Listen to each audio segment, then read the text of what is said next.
Dober večer, spoštovane gledalke in spoštovani gledalci. Nocoj je na sporedu druga naša zelena ura, ekološka oddaja, ki je sicer tudi znanstvena toliko, vkolikor poskušamo strokovno odgovoriti na določene probleme varovanja okolja. Posebej smo se razveselili po naši prvi oddaji nekaterih pisem, ki so nam jih poslali naši poslušalci oziroma gledalci. Tako bi se posebej rad zahvalil profesoricama Golobovi in Stritarjevi in pa dveh dopisov uradnega karakterja, enega z občine Jesenice in drugega z občine Šentjur pri Celju. Namreč posebej smo veseli tega zaradi tega, ker se nam zdi pomembno, da je prišel odziv tudi z pristojnih občinskih služb za varovanje okolja. Izmed ostalih pisem pa bi želel izdvojiti še dve. In sicer nam je pisal inženir gozdarstva Marjan Štempihar iz Kranja dolgo in zelo prizadeto pismo o tem, kako ljudje s smetišči onesnažujejo okolje, predvsem lepe ravninske gozdove v okolici Kranja, določene predele gozdov, seveda ravno na tistih lokacijah, kjer je najbolj gosta vegetacija, to pa je običajno ob vodnih izvirih, tako da je greh še večji. No, želim pa se dotakniti tudi pisma gledalca zraven na Koroškem, v katerem nam zgroženo protestira proti možni izbiri lokacije za odlagališče radioaktivnih odpadkov v njihovi okolici in zahteva v imenu mnogih Korošcev, da to pismo preberemo. Toliko bi želel, da se sporazumemo, da je premalo časa prvič, da bi v tej oddaji tako dolgo pismo brali. In drugič, sama problematika odlagališča radioaktivnih odpadkov je tako kompleksna, potrebna obširne interpretacije, obširne obdelave, da z nekaj besedami tega ne moremo odpraviti. Iz tega pisma bi pa rad prebral samo tale stavek, namreč gledalec Jože Lampret v imenu mnogih Korošcev pravi: kam bomo šli v primeru kakšne eksplozije, če bi do nje prišlo? Mišljena je eksplozija odlagališča nizko in srednje radioaktivnih odpadkov. Rečem naj samo to, da tu ni nikakršne možnosti, da bi tako odlagališče eksplodiralo, ker v njem so samo ožarčeni predmeti, deli opreme, tehnike, orodje, iztrošeni ostanki filtrov in tako dalje, nikakor pa uran ali kaj podobnega. Torej, taka bojazen je odveč, vendar kot rečeno, o tem bomo morali govoriti kdaj v kakšni naših posebnih oddaj pozneje. Bi pa mogoče k temu dodal lahko samo to, da je naše znanstveno uredništvo pripravilo za mesec april in tudi pozneje 3 oddaje iz serije Po sledeh napredka z naslovom Živeti s sevanjem. Priporočil bi vam, da si te oddaje ogledate, da spremljate, kdaj bodo na sporedu, kajti precej bi vam lahko pojasnilo, veliko več bi zvedeli o tej problematiki iz teh oddaj. No in zdaj končno k današnji temi za nocojšnjo zeleno uro, kot smo rekli, problematika odpadkov. Dovolite, da na začetku predstavim najprej naš strokovni auditorij. To je minister za okolje Miha Jazbinšek oziroma uradno rečemo republiški sekretar za varstvo okolja in urejanje prostora, potem docent dr. Drago Vuk, vodja tehnološko-razvojne službe v Komunali Kranj in pa docent dr. Miran Medved, direktor Centra za varstvo okolja pri Zavodu za zdravstveno varstvo v Mariboru. Gledalce naj opozorim še na naši telefonski številki, to je 061 210 461 in 210 661, torej 210 661. Prepričani smo, da bo nocoj več časa za odgovore in upamo, da bomo lahko odgovorili na vse. No, vendar, da bo naš pogovor stekel, si za začetka oglejmo kratek slikovni izziv. Vsak prebivalec Slovenije pridela na leto v povprečju 160 kg odpadkov za uradna komunalna odlagališča in neznano količino za več kot 800 divjih oziroma črnih smetišč po naši lepi deželi. Torej je velikost občinske deponije odpadkov premosorazmerna z velikostjo občine po številu prebivalcev. Tako je kar logično, da je dobro urejena deponija v Tenetišah pri Kranju na 5. do 6. mestu po velikosti v Sloveniji. O pogledu na ta umetni grič se šele zavemo, kaj bomo pustili zanamcem, če ne bomo nehali brezglavo odmetavati vsega, tudi dobrih in primernih surovin za predelavo in ponovno uporabo. Gospod Jazbinšek, po vsem tem bi se obrnil najprej na vas. Ali ni nekaj narobe pri vsem tem, da smo tudi na takem relativno dobro urejenem odlagališču videli cel kup uporabnih, dobrih surovin, od kartona do lesa in tako dalje? Kaj storiti, da te dobre sekundarne surovine ne bodo šle na odlagališča in tam propadale? No, prav sigurno je to narobe. Vi veste pač, da je sistem komunalnih odpadkov bazira dejansko na pobiranju vseh odpadkov brez, rekel bi, posebne obravnave vsakega posebej.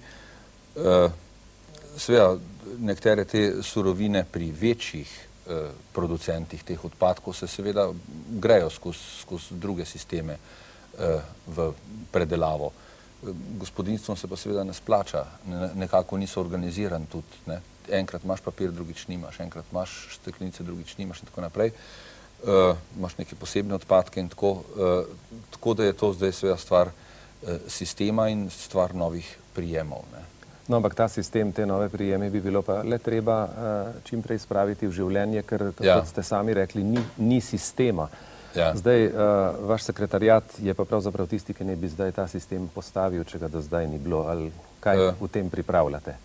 Poglejte, mi pripravljamo seveda najprej organizacijski model javnih služb in drugič pripravljamo seveda tudi en koncept ravnanja z odpadki v Sloveniji, kjer bomo kot osnovno izhodišče vzeli to, da ne ločujemo komunalne odpadke posebej, posebne nevarne odpadke posebej, ampak se bojo dejansko integralno bo treba te zadeve opredeliti. Tu not vnaprej povemo, da bomo začeli seveda tudi pri komunalnih odpadkih z sistemom pobiranja pri izvoru in bomo vse stimulativne mehanizme, ki so na voljo, tja not usmerili, od organizacijskih, normativnih, finančnih.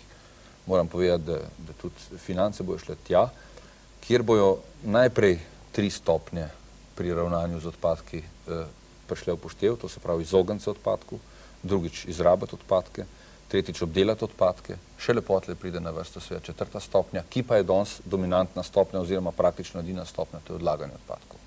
To se pravi, da naj bi ukrepali bolj vzročno, ker zdaj pravzaprav po mojem občutku ukrepamo samo posledično. Na začetku kupi so vedno večji.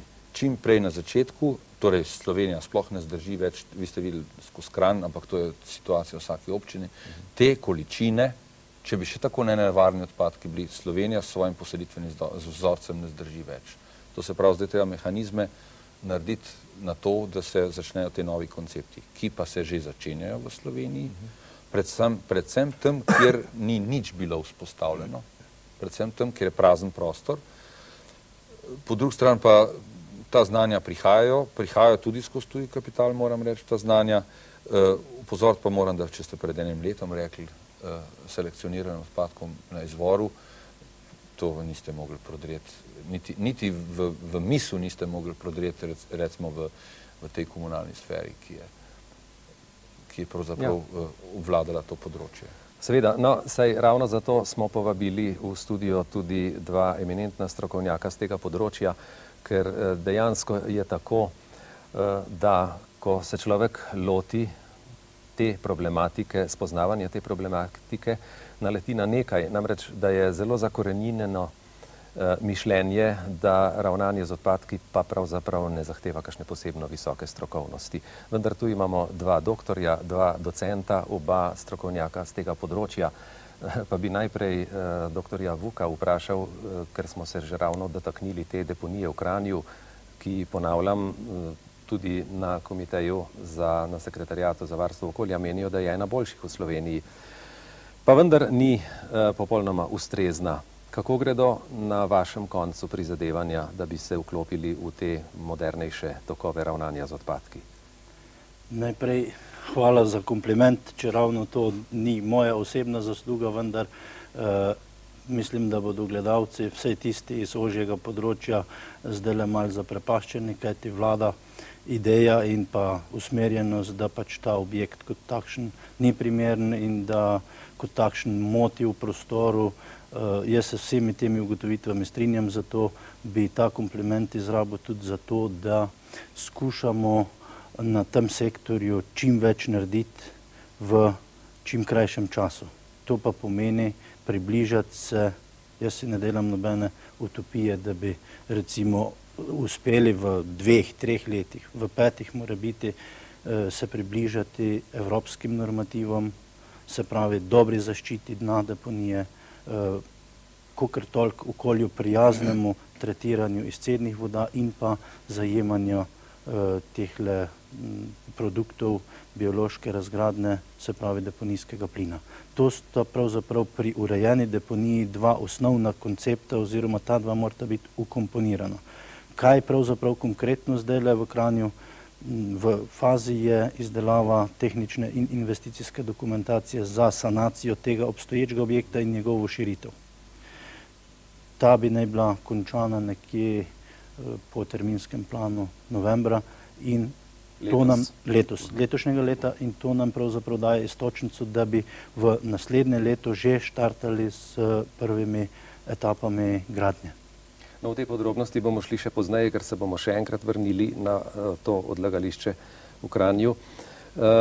Bi pa kar takoj se obrnil tudi na docenta dr. Medveda. Vi ste pa predstojnik Centra za varstvo okolja, nekoliko presenetljivo v okviru Zavoda za zdravstveno varstvo v Mariboru. Za nepoučene morda presenetljivo, sicer pa najbrž ne. Vi se pa ukvarjate, torej niste del komunale, ste del zdravstvenega oziroma kemijske tehnologije na tem področju. A bi nam lahko malo bolj predstavili vašo dejavnost na tem koncu? Čisto na kratko. Ja, mi smo res en čuden hibrid, ki je nastal v organizaciji, kaj bi človek rekel, da nikakor ne sodi. Moram pa priznati, da smo bili pravzaprav na področju odpadkov porinjeni pravzaprav čisto tržno in iz potreb, ki so se v Mariboru pokazale za izgradnjo deponije posebnih odpadkov v Metavi in kjer je bilo treba poznati odpadke, njihove lastnosti, vedeti, kaj z njimi narediti, da se bodo lahko ugradili. Vključeni smo bili v vse korekture in recenzije samega projekta in konec koncev za toliko in toliko let pač vršimo tudi nadzor nad deponijo, nad njenimi vplivi, nad okoljem, ki jih pač takšna deponija na okolje lahko ima, in ob tem se seveda tudi učimo, kako naj bi, oziroma smo se učili in tudi naučili, kako naj deponija v bistvu izgleda, tako deponija posebnih odpadkov, kot seveda nekoliko v blažji obliki pa tudi deponija komunalnih odpadkov. Kaj pa izbira lokacije, če dovolite, bomo morda še pozneje kaj rekli o nadaljnih aktivnostih pri vas. Izbira lokacije, namreč to se mi zdi precejšen problem tudi stališča krajinske estetike, da tako rečem, ne samo varstva talnih voda in tako dalje, potem neprijetne vonjave in tako naprej. Ali se vi v Mariboru tudi vključujete v tiste time, ki izbirajo lokacije? V time pravzaprav moram reči, da ne, samo navadno sodelujemo v tistem predelu, ki kot del enega, rečimo, mogoče enega širšega tima geomehanikov, hidrogeologov in pa nekje tudi konec koncev tisti, ki poskušajo dati del tistega svojega znanja, kako ne bodo stvari postavljene, medtem ko sama lokacija, vemo približno te kriterije, o tem bi mogoče celo nekaj več vedel dr. Vuk, ki je bolj blizu njegovo področje, bolj detaljno. Drži. Mu bomo dali besedo, ampak ob temle, jaz sem prišel do vtisa, ko sem se spoznaval s to tematiko, zato se zdaj že obračam proti ministru Jazbinšku, da pravzaprav skoraj nobena lokacija v Sloveniji ni ustrezna čisto tako, kot bi bilo treba. Ali to drži? No, tu sta dve vrste problematike. Eno je lociranost, to se pravi teritorij, drug problem je pa seveda tehnična izvedba. Tehnična izvedba, ker neoporečna izvedba recimo klasičnega odlagališča seveda terja folijo, terja na koncu neke čistine naprave in tako naprej in tako. Torej, to področje je zelo neprofesionalno Do sedaj je bilo urejeno. V bodoče mislimo to, ker se bo tudi način spremenil. Mi si predstavljamo, da v bodoče morajo biti deponije v bistvu neki novi obrati za ravnanje z odpadki, za specializirano ravnanje in tako naprej. Predstavljamo si celo to, da mogoče skladno tele sceni, ki jo tudi zadaj imamo, da bo sploh ekotehnologija postala dober kruh čez čas. No, to si bomo ogledali pozneje, ko smo napravili kratek izlet v inozemstvo in pogledali, kako v Evropi to rešujejo. Ampak jaz bi ostal še nekoliko pri ustreznosti in neustreznosti teh lokacij. V predhodnih pogovorih smo ugotovili, da so redke občinske deponije v Sloveniji, ki imajo ustrezno lokacijo. Naprimer, zelo znan je ta slab primer oziroma sporen primer med občinama Idrija in Škofja Loka, kjer, kot vidimo tu iz skice, tako zelo poenostavljeno, vendar v Idriji so pred 7-8 leti se problema lotili tako, da so zadevo vozili čez hrib, ki seveda gravitira, ne moramo zdaj reči, da tako namerno, vendar boljše lokacije očitno niso našli, vendar ta hrib gravitira na sosedno škofjeloško občino. Da pa ne bi bili, kjer so seveda izviri pitne vode za žiri, je povirje Poljanske Sore in tako dalje. Da ne bi bili sicer krivični do Idrijčanov, je treba reči, da v Škofji Loki priznajo, da tudi njihova deponija sega na občinsko mejo za Ljubljano Šiško. Znan je primer, sporen primer med občinama Laško, Hrastnik, potem pred časom sem bral precej problematično odlagališče pri Ilirski Bistrici, ki se nekako verjetno izceja proti turistični Opatiji in tako dalje. Zdaj, menda so pa potrebna, skoraj sigurno so pa potrebna velika sredstva, da se te reči sanirajo, opustijo in izberejo boljše lokacije. Kaj se dela na tem področju? Eno je seveda ta princip izbire, ki je v principu bil občinski in ponavadi je v vsaki občini nekaj od zgori, nekaj od spodi.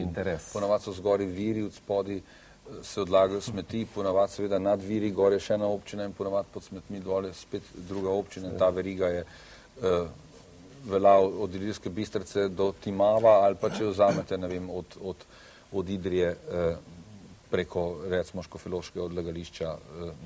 A se vam ta dva primera znana? Ja, seveda, podobna situacija v Škofji Loki, ki je tudi na meji s Šišensko občino. Ja, Škofja Loka začenja iskati seveda tudi novo lokacijo, geološko ustreznejšo. Ali lahko Republika kaj podpre, kakšno tako ustrezno iskanje, recimo, za izdelavo projektov? Sigurno bomo podprli. No, jaz moram reči, da v Idriji se je, hvala Bogu, to zdaj že malo razpletlo. Idrija je najdla svojo novo lokacijo, tako da gre na Razkocu za problem sanacije. Na novi lokaciji gre pa za drug problem v Idriji. Gre za ta problem, da jim zmanjkuje denarja za odprt nov obrat. Oni so se obrnili na nas tudi iz naslova ekološkega dinarja in tu bom jaz najprej povedal, da smo mi postavili seveda določene pogoje.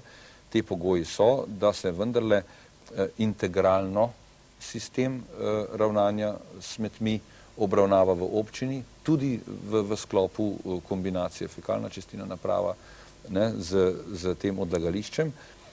No in dogovorjen smo z njimi, oni so se zelo zagreli tudi za to zadevo, da gremo v javni natečaj za koncept ravnanja z odpadki v občini in da gremo potlej seveda tudi v licitacije za izvedbo.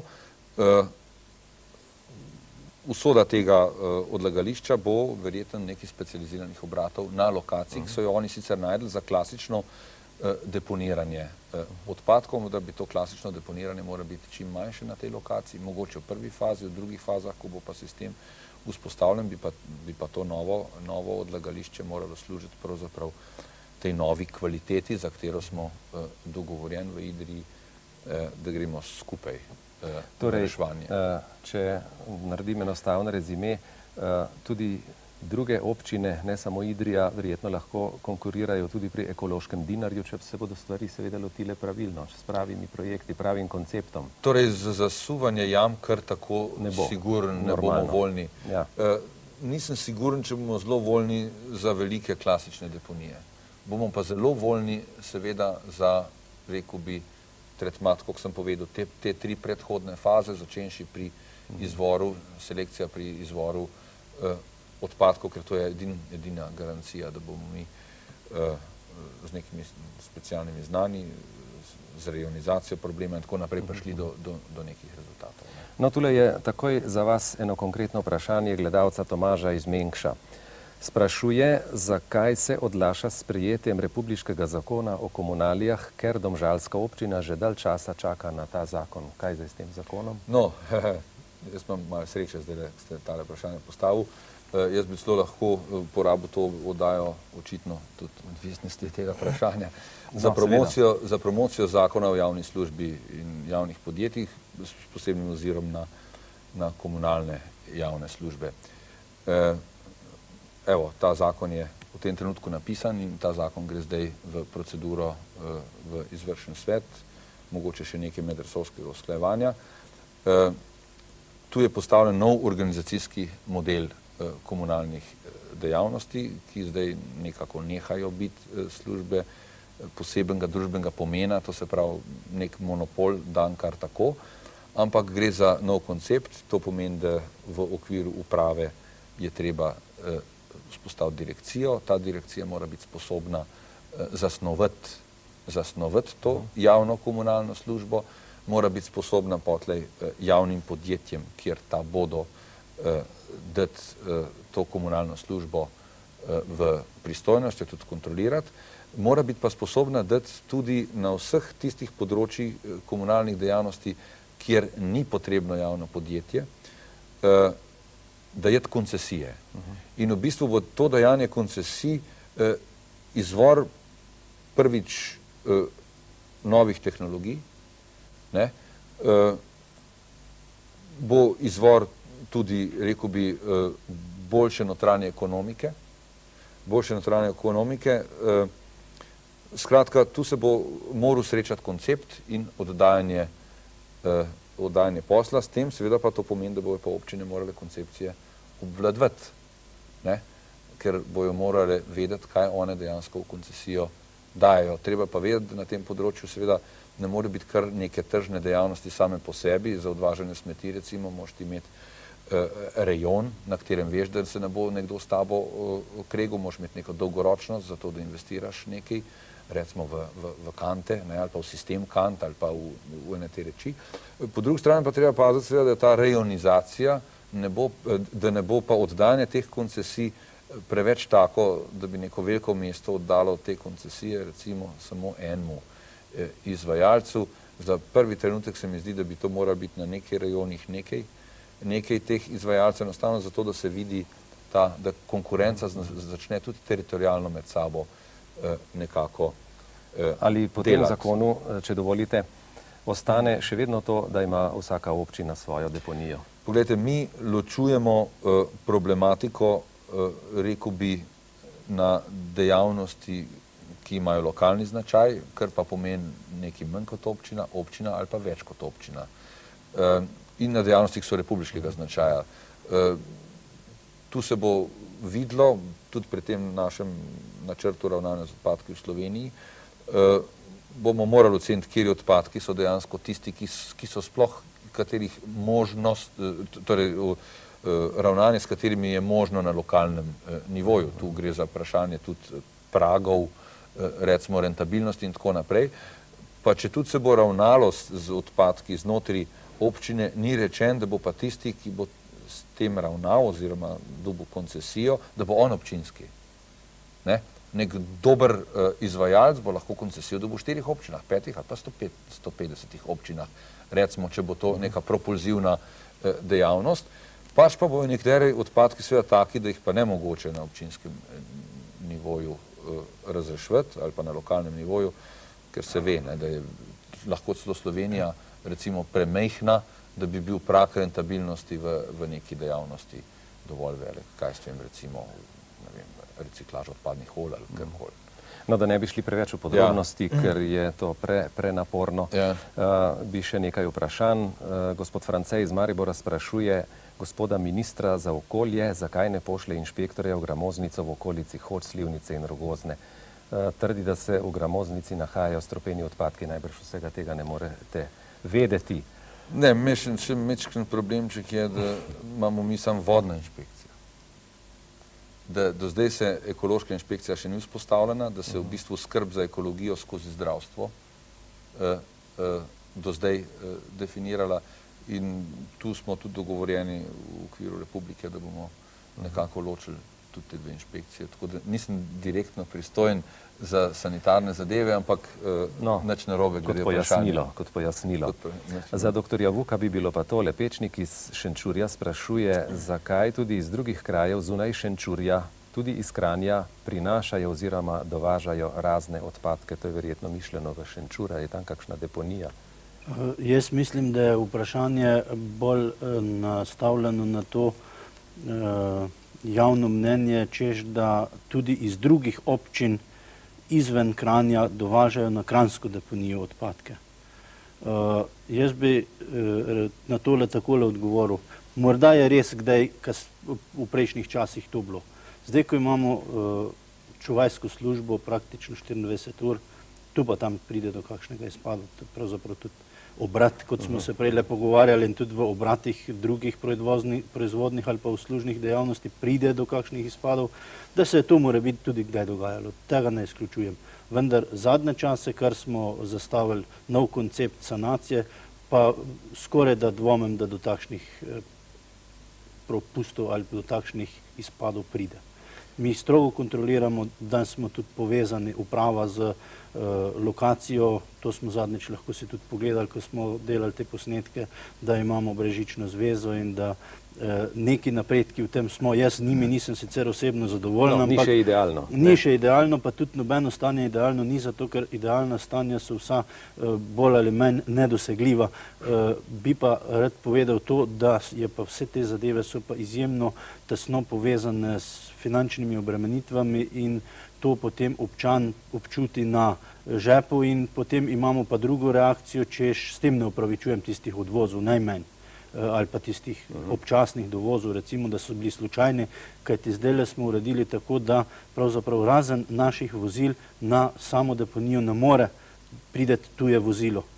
Kajti spodaj ob vstopu smo postavili določene posode, kamor občani lahko, kadar čistijo doma, kadar pospravljajo in sami pripeljejo odpadke in jih tudi ločeno sortirajo. Jaz bi ostal še malo na vašem koncu, ker smo resnično, kot ste omenili, posneli eno zanimivost. Namreč vaša komunalna deponija v Tenetišah pri Kranju ima edina v Sloveniji poskusno zajemanje iz nevarnih strupenih izcednih vod, ki se izcejajo iz takih deponij, posebno folijo, sicer poskusno, vendar ste le prvi, ki ste to lahko pokazali. Ja, smo pravzaprav z nekaj dobre volje. Folija, ki ščiti stene bazena za izcedne vode na odlagališču Tenetiše pri Kranju, je v bistvu poskusna. To je izdelek Save Kranj in je po kvaliteti znatno boljši kot do zdaj znane PVC folije, ker pri debelini 1 mm zagotavlja nepropustnost in odpornost proti koroziji izcednih voda vsaj za dobrih 50 let. Zaradi varnosti jo Sava Kranj izdeluje v debelini 2 mm in več. Folija je še dodatno zaščitena s tako imenovanim geotekstilom, neke vrste sintetično klobučevino, ki v kombinaciji z anorganskimi materiali, kot so pesek in razni bentoniti, ščitijo folijo pred prebodi z ostrimi predmeti, ki so pogosta sestavina odpadkov. Gradivo za folijo je klorsulfonirani polietilen, celotna tehnologija pa je po licenci ameriške multinacionalke DuPont. Dodamo naj še to, da komunalno podjetje Kranj izcedne vode, ki jih zajame v tem bazenu, redno odvaža v občinsko čistilno napravo pri Kranju. Gospod Jazbinšek, ponovno se obračam na vas, namreč veliko gledalcev sprašuje, zakaj ni storjenega več na področju ločevanja odpadkov v stanovanjskih naseljih. Torej, nekateri si to očitno želijo. No, to je tisto, kar sem rekel. To se zdaj začeli na Štajerskem. In to je tisto, kar mislimo vpeljati. Zdaj, zakaj ni storjeno več?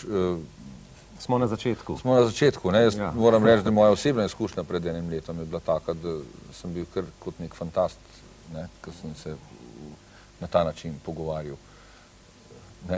Ob nekem problemu, pa sem mogoče celo malo, ko sem postal minister, sem že malo zagrozil, da nisem več fantast, zdaj sem pa minister.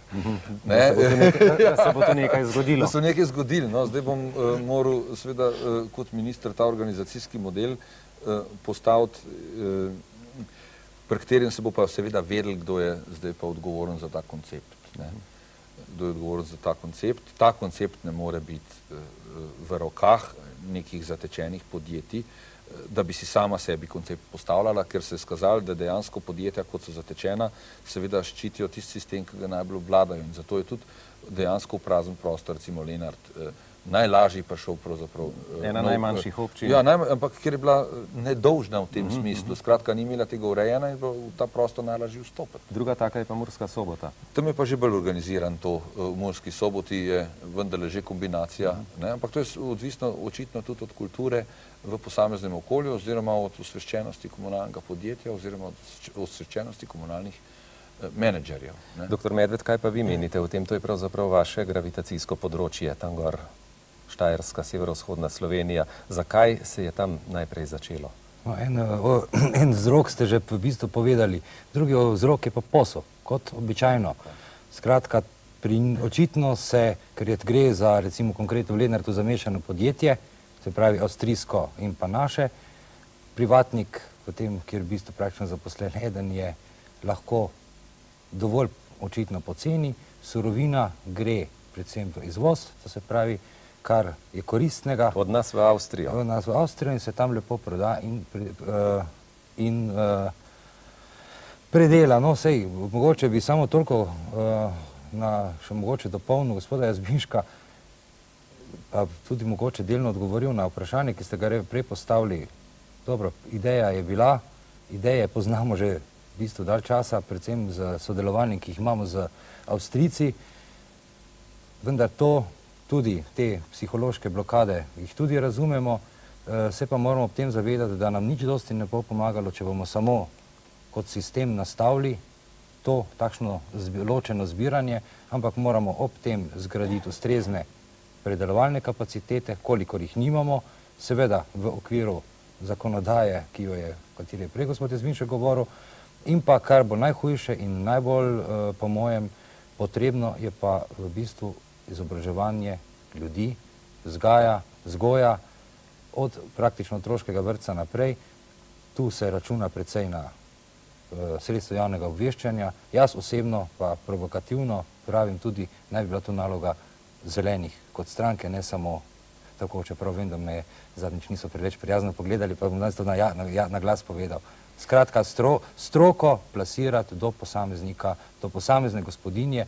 Treba pa se tudi to zavedati, da pri nas ne bo mogel biti identičen isti koncept, kot je recimo v Avstriji. Naše gospe so v glavnem zaposlene, pridirkajo domov, medtem ko Avstrijke so v glavnem, ali pa Nemke so pa v glavnem doma. Tudi ta psihološki faktor bo treba pri vsej tej vzgoji nekje upoštevati. No, sej ravno, ker ste to omenili, ni treba daleč po eno tako vzorno ureditev, nekajkrat ste že omenili Avstrijo, zato smo tudi mi z našo kamero šli na kratek ogled odlagališča 5 do 6 kilometrov samo od naše meje. Eno takih odlagališč, ki je grajeno v skladu z zahtevami in možnostmi ukrepov za preprečevanje onesnaževanja okolja, smo morali posneti v avstrijskem Halbenrajnu, ob Rajni pri Gornji Radgoni, ker kaj podobnega, na žalost, pri nas še nimamo.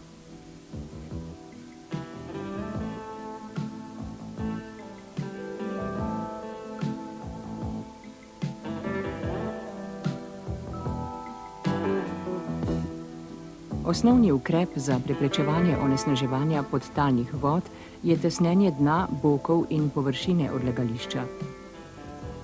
Dno odlagališča je tesnjeno 60 cm slojem zbite, za vodo slabo propustne gline, na katero je položena 2-milimetrska folija iz polietilena. Na folijo je položen drenažni sloj gramoza, v katerega so vgrajene cevi za zbiranje izcednih vod. Na tako pripravljeno dno nato odlagajo odpadke.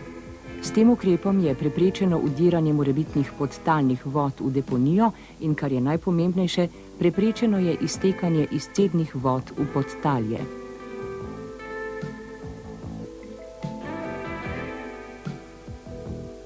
Tudi brežine odlagališča so obložene s 60 do 100 cm slojem zbite gline. Takoj, ko je določen del brežine zaključen, ga zasejejo s travo in posadijo z drevjem.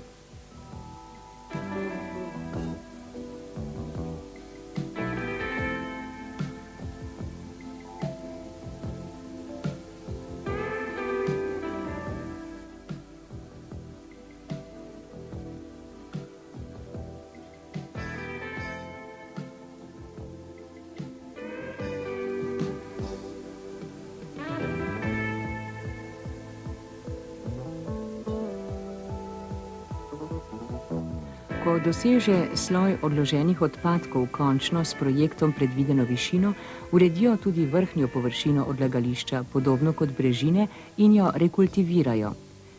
Tesnenje odlagališča je potrebno tudi za kontrolo sproščanja deponijskega plina, ki bi bil lahko povzročitelj neprijetnih vonjav v okolici. Odplinjevalne jaške vgrajujejo sproti in jih povežejo z vodi za odsesavanje deponijskega plina. Ta plin sestavljata v glavnem metan in ogljikov dioksid, kot primesi pa se pojavljajo tudi vodne pare, žveplovodik, amonijak, hlapi topil in druge spojine z močnim vonjem.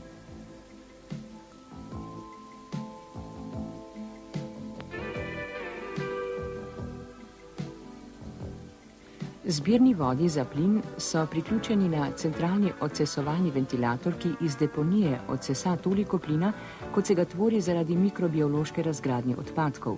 Iz te plinske zmesi uporabljajo metan za ogrevanje hiš v 2 km oddaljenem Halbenrajnu ter za pogon transporta in mehanizacije na deponiji, s čimer preprečijo širjenje neprijetnih vonjav v okolje, hkrati pa pridobijo dragoceno energijo.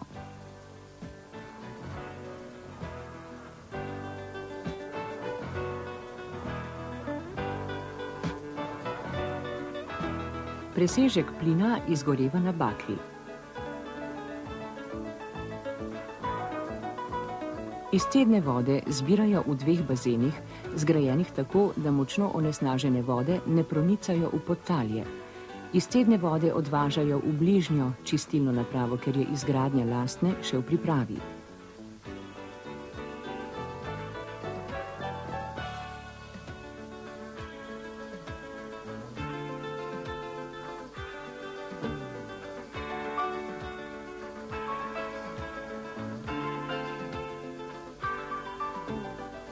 Med neodvisnimi institucijami, ki redno izvajajo kontrolne meritve te vode, je tudi Center za varstvo okolja iz Maribora.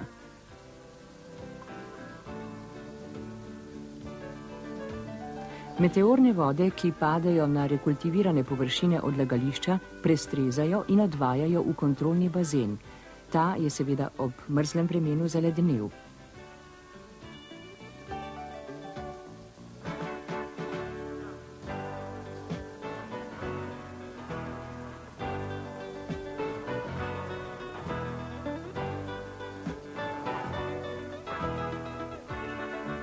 Na odlagališče dovažajo zmlete in že sortirane odpadke v velikih kontejnerjih, tako da je strošek na tono kilometer manjši. Odpadke vgrajujejo z zbijalnikom ali kompaktorjem, da porabijo manj odlagalnega prostora za enako količino odpadkov.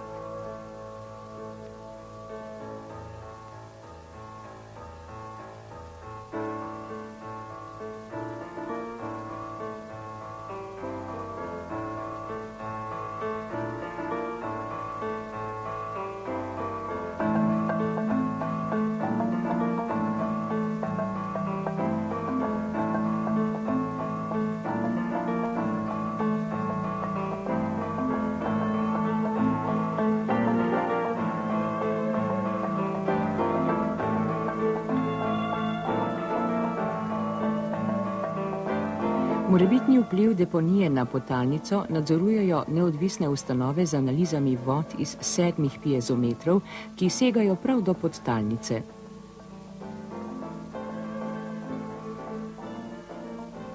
Vrsto, količino in mesto vgraditve odpadkov v odlagališču evidentira v te namene prirejen računalniški program.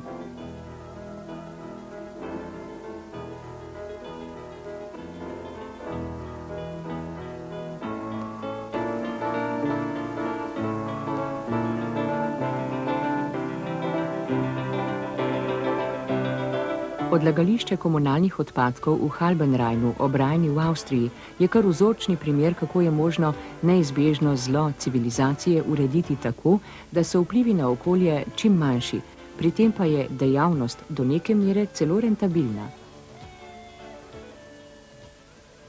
V Avstriji je torej ta stvar celo rentabilna, kot smo rekli na koncu tega prispevka. Tega problema, zakaj je tako, ne bomo odpirali, ker to je dolga zgodba, našim ljudem dokaj jasna do neke mere, bi rekel. Rajši se lotimo nekaterih vprašanj naših gledalcev. Že s tem v zvezi nas več gledalcev vprašuje, ali upravni organi razmišljajo o tem, da bi dvignili ceno surovin oziroma odpadkov, kajti finance so tisti element, ki bo ljudem pri vzgoji v navade ločevanja različnih vrst odpadkov. Čisto na kratko, kaj menite o tem principu višje cene? Torej, ja ne bi mogli zdaj surovinam umetno dvigovati cene. Samo mi bomo prvič stimulirali to, da tisti odpadek, ki ima več stopenj predelave v sebi, ravnanje z njim stane manj. To bomo stimulirali. In drugič treba vedeti, da glavna racionalizacija pri tej stvari je to, da se združi denar za ravnanje z odpadki v bistvu z tem denarjem, ki ga reciklaža surovin prenese. Pri nas sta to dva ločena stroška. Smeti obravnavaš ločeno in recimo, kaj s tem Dinos, mora na ločenem ekonomskem računu reciklirati te reči, stvar je potem seveda se ta dva stroška ali pa dobička združta in potem postane zadeva seveda čist drugače rentabilna, rekel bi. No, se nekaj podobnega nam sporoča gledalec Igor iz Ljubljane. Svetuje upravnim organom, da razmislijo o možnosti, podobno kot je v Ameriki videl. Namreč tam ima vsak, ki sortira odpadke, brezplačni odvoz smeti, če pa tega ne počne, pa drago plača. To je ta združek v bistvu. Tako. No, potem gledalec iz Ljubljane sprašuje, ali je zamišljena oziroma planirana v Sloveniji termoelektrarna, ki bi kot gorivo uporabljala odpadke. Ali je to tehnološko smotrno? Kaj pravite strokovnjaki? Ima to dost slabih strani? Ne, vprašanje zdaj je ravno termoelektrarna, ker to je velik sistem in za velik sistem rabiš veliko odpadkov, ti drugi sistemi so vsi nekako manjši, lokalni. Pa samo na smeti sigurno ne bi šlo, ampak kot dodatno gorivo. Tu so pa spet strupeni plini, izpusti. Gre tudi, samo ne ravno za termoelektrarno nekako. Sežigalnica. Izkušnje so v bistvu take, da imate sežigalnico, v bistvu imate, mogoče rečemo, nekdanjo toplarno ali pa termoelektrarno na trdo gorivo, imate v bistvu predelano in jo cel postopek je tako nastavljen, vsi tehnološki parametri, da je namen sežgati, čim bolj kvalitetno sežgati, ne pa pridobivati toplote, kljub temu, da imate da grešelj se da pridobiti tudi z tega industrijsko toploto. Sežgati bolj zato, da se znebimo volumna tega. Da se znebimo volumna. Ampak nekaj pa je le toplote.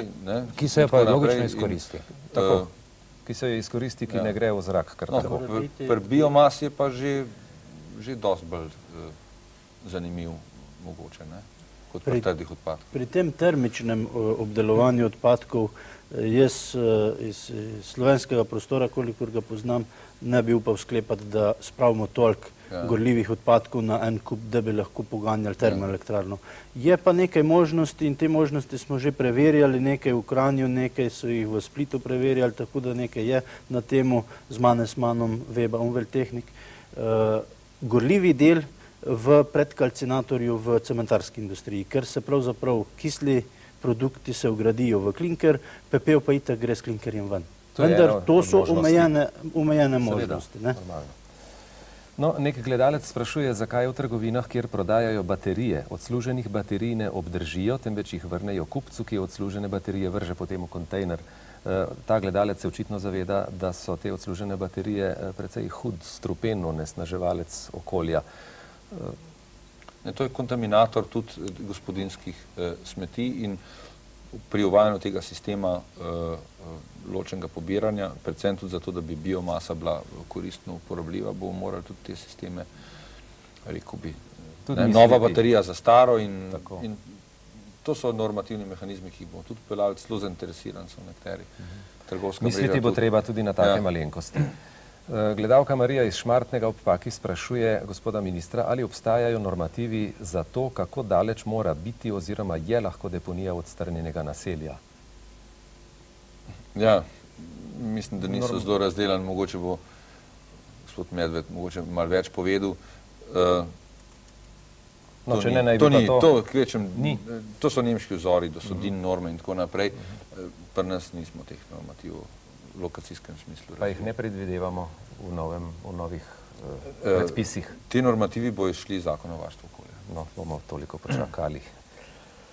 Maruša iz Kranja ima zanimivo vprašanje, zakaj se odgovorni za okolje ne povežejo z izdelovalci embalaže, da bi preprečili ogromne količine odpadkov, ki se nabirajo ob potokih in gozdovih, in kdo kontrolira divja odlagališča odpadkov. Na ta način več gledalcev sprašuje, kdo je odgovoren, kdo kontrolira, kdo preprečuje divja odlagališča in tako naprej. To veliko ljudi boli, stvar pa ne deluje, res je. Odgovoren. Torej, tukaj zdaj ta razmerje med inšpekcijo in med, rekel bi, tem pozitivnim pristopom, to se pravi, da so odlagališča urejena in tako naprej. Zdaj, težko je v neki občini, ki nima odlagališča urejenega, zahteva, da se urejeno odlagajo stvari, čeprav to nima zelo direktne zveze z tem vprašanjem, ki je bil postavljen.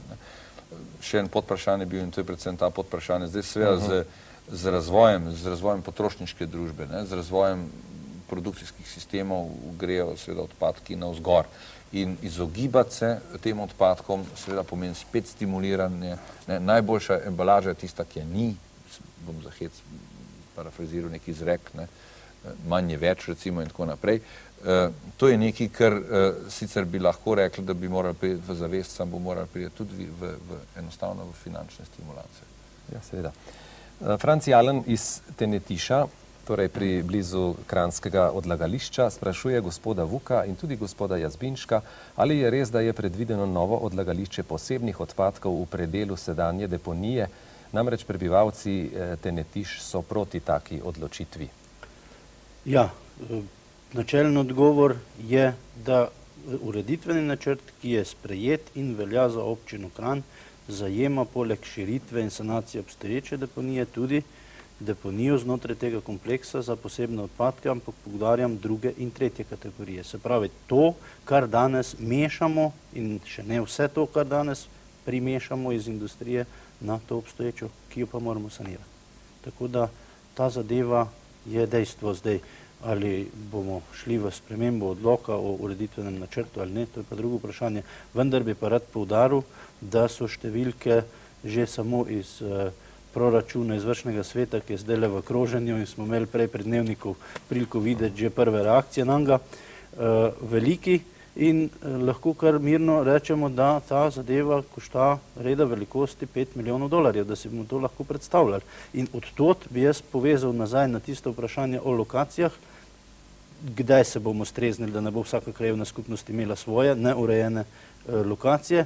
To pa enostavno v razvitem svetu pomeni strošek, ki jo zakonodaja enostavno zahteva skozi stroge predpise in te je treba upoštevati, in če bomo to upoštevali, potem bomo lažje tudi pri krajanih nekako opustili tisti sum, da so to problemi, ki jih samo nekomu nalagamo. Je pa dejstvo, da nekam to moramo spraviti. Jaz se s tem ne bežim pred nobeno odgovornost, niti približno ne. To je strokovna naloga, podprl bi prej Mirana in pa gospoda ministra, ki sta oba poudarila, to je strokovno delo in dokler tega ne bomo v podjetjih, naj si bodo koncesionarska ali naj si bodo javna, dokler tega tam ne bo strogo in striktno izvajali, se toliko časa bomo še imeli takšno vprašanje. No, veliko gledalcev vprašuje oziroma celo postavlja, sporoča nekakšna svoja stališča, tako naprimer Stane iz Portoroža. Če v Sloveniji ne pride do takojšnjega sortiranja odpadkov, bo prišlo do ekološke katastrofe, ker je Slovenija najbolj onesnažena v Evropi. No, tudi prvič, kot je rekel gospod minister, naj bi bila današnja oddaja neke vrste promocija nove zakonodaje na tem področju. Tudi naša oddaja naj bi k temu nekaj prispevala. Kot sem rekel, več takih mnen oziroma vprašanj je. Nekaj gledalcev tudi še sprašuje o možnostih zažiganja teh odpadkov. Rekli smo, da so tu še določene zadeve problematične. Zanimivi pa sta dve vprašanji. Peter iz Škofje Loke ima dve. V tovarni so zbirali papir. Več kamionov papirja Dinos ni hotel sprejeti. In pa, ali je že določeno mesto za odlaganje PCB kondenzatorjev. Torej, predstavnika Dinosa tu nimamo, niti mariborske surovine. Nekaj pa najbrž tu ne štima, če je prišlo do takega primera. Težko reči, ampak jaz bi kar dopolnil to vprašanje. Znane so tudi pritožbe ljudi, da recimo splošna nelikvidnost posega tudi na to področje in če pripelješ star papir v Dinos ali v surovino, ni gotovega denarja. Torej, tam je blago za blago. Tu bi pa morali... Jaz moram reči, da vse, recimo podjetja, kot je Dinos oziroma so nekako obsojena na ta rentabilnostni račun. Mislim, da ta podjetja bojo morale prideti kot specialisti znotraj pravzaprav tega koncesionarskega posla. Tako da na nek način, če bo zmanjkalo recimo denarja iz naslova rentabilnosti, bo potlej preskočil denar iz naslova obravnavanja in ravnanja z odpadki. Tako da vidim v teh podjetjih jaz perspektivo. Drugje. No, če dovolite še tole vprašanje, ali je določeno mesto za odlaganje PCB kondenzatorjev? Najbrž ne še. Poglejte, mi imamo eno zoprno zakonodajo, ki govori o začasnem hranjenju vseh teh vrst odpadkov in imeli smo eno zoprno zakonodajo in tudi en zoprn sistem, ki je seveda samoupravno združeval te, ki bi rabili takšna odlagališča oziroma hrambo. Seveda iz tega se ni nič rodilo, ker bi moral volk čuvati ovco in tako naprej. In ker tudi te mehanizmi niso funkcionirali in mi ta sistem moramo zdaj iz samogibnega združevanja zainteresiranih partnerjev, ne vem, v okviru gospodarske zbornice, preiti moramo na to, da kadar se znotraj zaključenih sistemov ne izide stvar, moramo prijeti na javno službo in država in občina morata dejansko prevzeti nase to nalogo, da kadar se to pri producentu ne izide, takrat seveda nastopi javna služba in ne neka, rekel bi, samoupravna asociacija, ki potlej razrešuje ta vprašanja. No, Viktor iz Kamnika sprašuje, zakaj nezaposlenim ne dovolijo nabiranja odpadkov, s tem pa bi Ljubljana in okolica bili bolj čisti. Predlaga tudi nagrado za takšne ljudi. To so najbrž tudi drugi problemi. Vem, zakaj ne sprostijo pobiranja odpadkov. Ja, zato, ker do zdaj bila komunalna dejavnost posebnega družbenega pomena, mora biti podjetje, on je dobil monopol, in seveda to je bila tako pomembna dejavnost, da tega ni mogel delati očitno nihče drug, kot ravno podjetje in to ravno družbeno podjetje, ne pa nek zasebnik, nekdo drug in tako naprej. Skratka, zato, ker so bili monopoli podeljeni, rekel bi, tej sferi oziroma tej organiziranosti. Lahko mora biti jaz dva stavka na to temo, zakaj ne. Mi smo imeli slučaj, da smo recimo rekli poskusno, dajmo to zbirati. Potem se je pa to v mafijo prelevilo.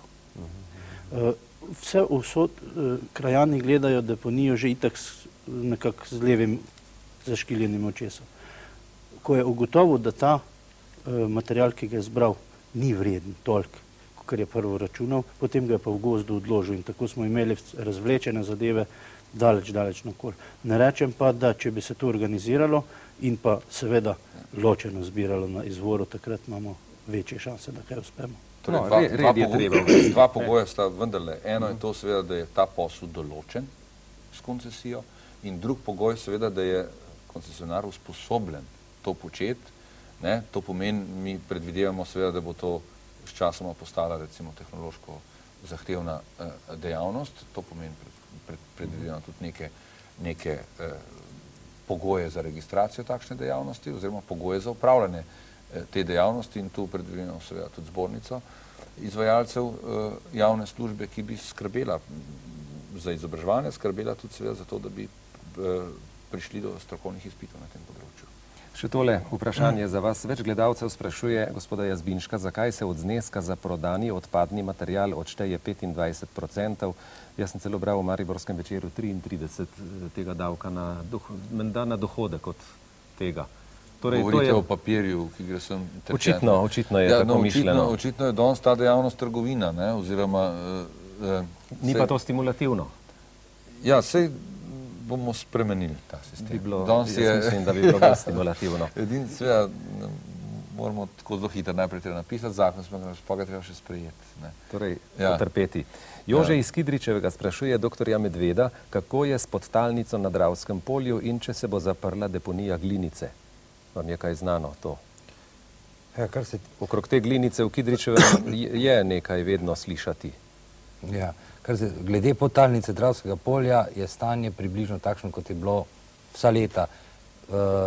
Tudi sanacijski potek saniranja žarišč na Dravskem polju je lansko leto praktično, lahko rečemo, da je spal, medtem ko se za leto 1991 se predvidevajo aktivnosti mislim, čisto konkretne aktivnosti. Predvsem zdaj v tem primeru govorim o Kozoderčevi jami in tem področju, medtem ko za Glinico sem pa dobil ravno zadnjič informacijo, da mislim, da bodo Glinico prenehali proizvajati v poleti, junija, in potem se praktično ta dotok rdečega blata ustavi. Seveda, s tem pa še nismo praktično, ne moramo govoriti, da smo deponijo sanirali. Seveda, ker ostane še vedno tam. To bo pa še treba nekaj narediti. Smer sanacije deponije se zdaj vršijo na reči, verjetno bomo šli nek pilotski projekt in tudi gospod Medved ve, to so. Ampak, prav, tukaj so razni problemi, tudi kapital je zainteresiran za to sanacijo, za rekultivacijo, za neko novo dejavnost potle na tistem. Še dve vprašanji. Gledalec Nemec iz Trzina sprašuje, kako je urejeno deponiranje akumulatorjev, ki niso več v uporabi. Kolikor vem, se to vrača proizvajalcu. Ja, vse, kolikor vemo, vsaj Mežica ima sprejema stare in jih potem da v svojo predelavo in praktično Mežica živi od, torej akumulatorjev praktično živi od vrnjenega svinca. Še tole, gospa Klančnik sprašuje, kam lahko občan javi, da nekdo sežiga odpadno olje? Na neko inšpekcijo, verjetno. Sanitarno inšpekcijo. Na sanitarno inšpekcijo. Praktično smo skoraj vsa vprašanja izčrpali. Na nekatera smo odgovorili že skozi samo oddajo posredno. Naš čas se pa že počasi izteka, kajti zelena ura je tudi naša ura, ima 60 minut in se bomo pač morali posloviti. Spomni končni zmagovalec popoldne marca, takrat pa se bomo lotili druge težave sodobne civilizacije, sodobne potrošniške družbe. To je pretirane uporabe kemije, kemičnih sredstev, strupov, škropiv in podobnih strahov, ki pa niso samo strahovi, ampak so dejansko lahko tudi škodljive snovi. Torej uporaba kemizacije v kmetijstvu in zastrupljanje naše hrane. Strokovnjakom, gostom se lepo zahvaljujem za pomoč pri sestavljanju te oddaje, pa tudi tistim gledalcem, ki so nam pisali ali pa sporočili vprašanja, ki so tudi s tem dali svoj delež k oddaji. Hvala lepa in nasvidenje.